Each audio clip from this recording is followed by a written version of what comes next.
কখন কাকে কার দরজায় দাঁড়াতে হবে সেটা সৃষ্টিকর্তা ভালোই জানেন। তাই কখনো মানুষের সাথে অমানুষের মতো ব্যবহার করো না। সবাই বলে কাউকে কষ্ট দিয়ে মানুষ কখনো সুখী হতে পারে না, কিন্তু বাস্তবে যা দেখা যায় আসলে সেই মানুষগুলোই সুখী হয় যারা অন্যকে বেশি করে কষ্ট দেয়।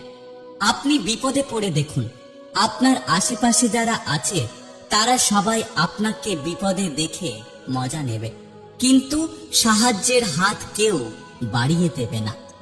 মানুষ মানুষের জন্য এই কথাটা ভুল, বরং মানুষ নিজের স্বার্থের জন্য।